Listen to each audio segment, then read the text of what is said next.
Welcome to Fun Facts Online. The technology behind the COVID-19 vaccines seemed to appear overnight, but that overnight success was built on decades of research. Now, that same powerful tool, messenger RNA or mRNA, is being aimed at two of our oldest and most formidable medical foes, cancer and genetic disease. We're on the verge of a new age of medicine, where treatments aren't one-size-fits-all, but are personally tailored to your unique biology, and where inherited diseases might be corrected at their source. To understand this revolution, you first need to understand what mRNA is. Think of the DNA in your cells as the master cookbook of life, holding every single recipe your body could ever need. But you don't use the whole book to make one dish. Instead, you copy a single recipe onto a card. That recipe card is messenger RNA. It travels from the DNA in the cell's nucleus out to the cytoplasm, where the cell's protein-making factories are. It tells them precisely which protein to cook up. The incredible insight behind mRNA therapies is this: what if we could slip our own custom-written recipe cards into our cells? We could instruct them to produce any protein we want. A protein that acts like a wanted poster to help the immune system find cancer? We can write that recipe. A functional protein that's missing because of a genetic defect? We can write that recipe too. This simple, elegant concept is the foundation for a medical revolution. Let's start with cancer. For decades, our main weapons were surgery, radiation, and chemotherapy. These are blunt instruments. They can be life-saving, but they often damage healthy cells along with the cancerous ones. Then came immunotherapy, a huge leap forward that uses the patient's own immune system to fight the disease. Now, mRNA is set to supercharge immunotherapy, offering a way to teach our immune system to hunt and destroy cancer with incredible precision. The leading strategy is the creation of therapeutic cancer vaccines. Unlike a flu shot that prevents a disease, these vaccines are designed to treat existing cancers by provoking a powerful, targeted immune response. And the most exciting part is how they can be personalized. Tumors are full of genetic mutations, which means they produce abnormal proteins called neoantigens.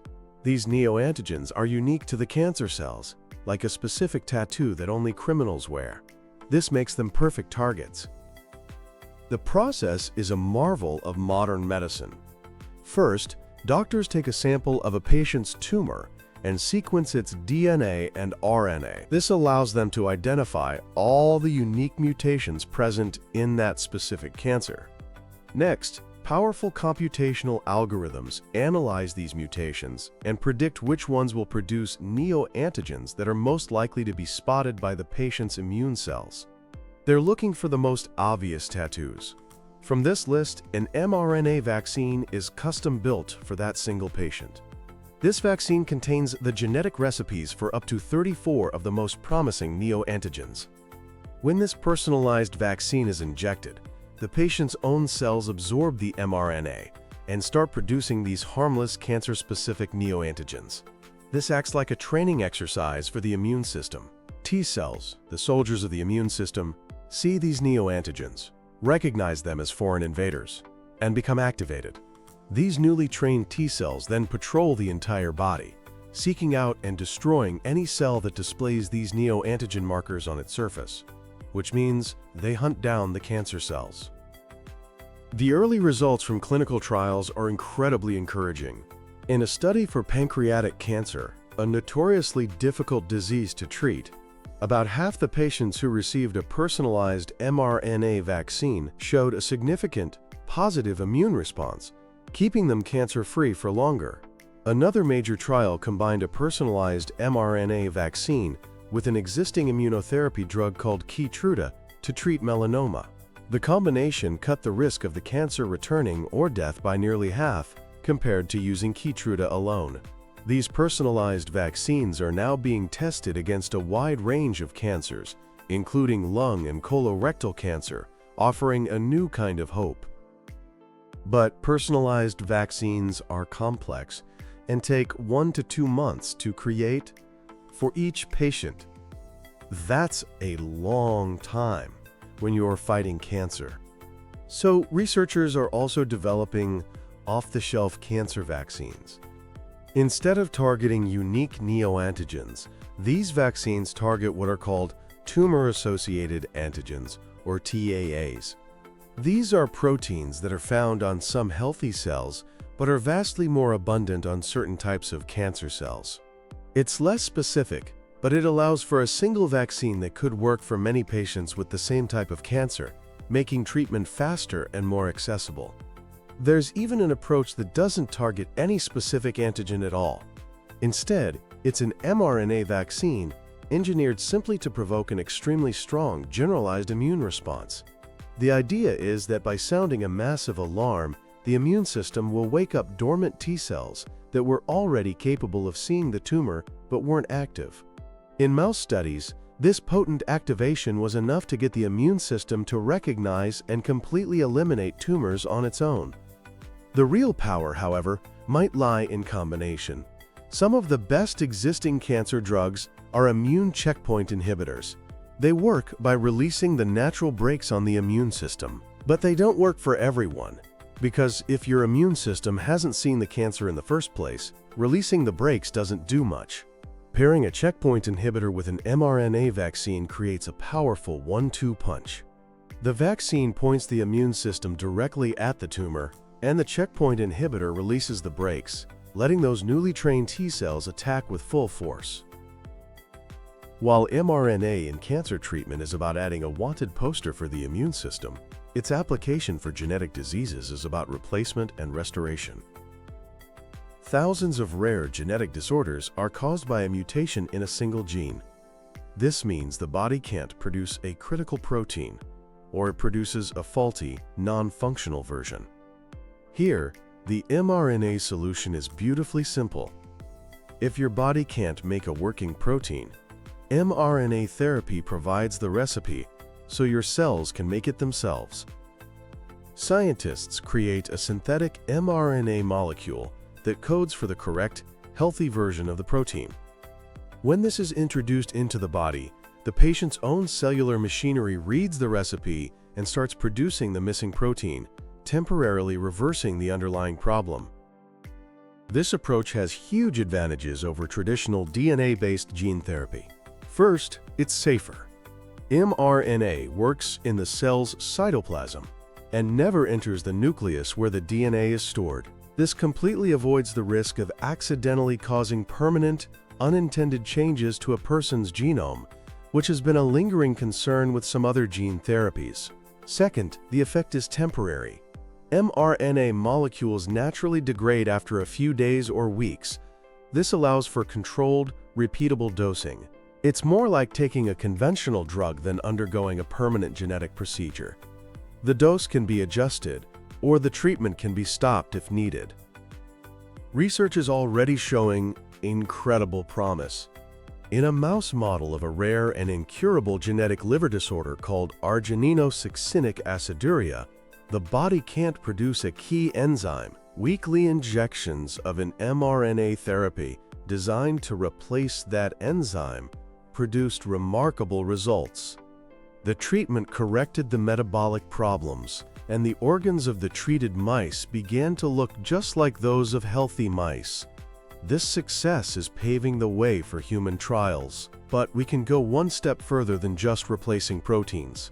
mRNA can also be used as a delivery system for powerful gene editing tools like CRISPR-Cas9. In this strategy, the mRNA delivered to the cells contains the recipe for the cell to build the CRISPR gene editing machinery itself. That machinery can then find the original genetic typo in the person's DNA and correct it permanently. The genius of using mRNA for this is, again, its temporary nature. The gene editing tools are only produced for a short time. They get in, make the specific correction to the DNA, and then the mRNA blueprint for them disappears. This dramatically reduces the risk of the editor sticking around and making unwanted, off-target edits elsewhere in the genome.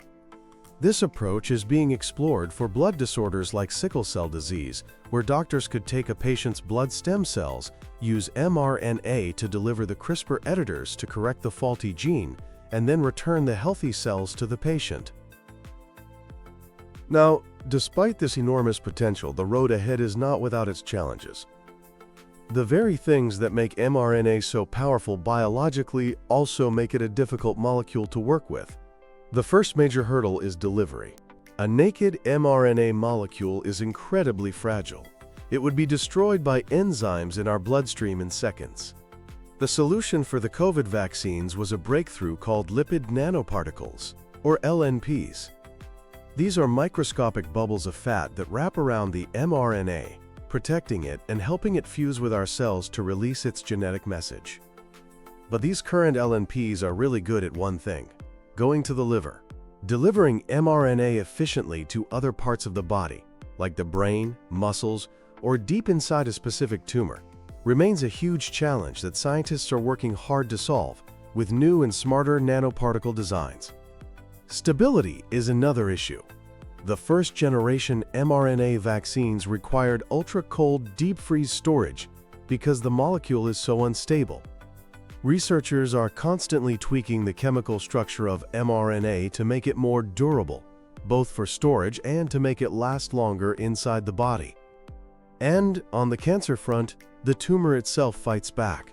Cancers are masters of disguise. They can create a kind of immunosuppressive shield around themselves to hide from T cells.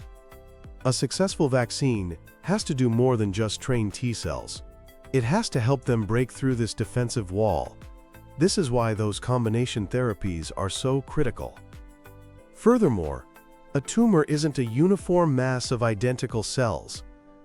It's a chaotic mix, and a vaccine designed based on a small biopsy might not target every single type of cancer cell, potentially allowing the cancer to relapse from the cells that were missed. But these are engineering problems, and they are being solved.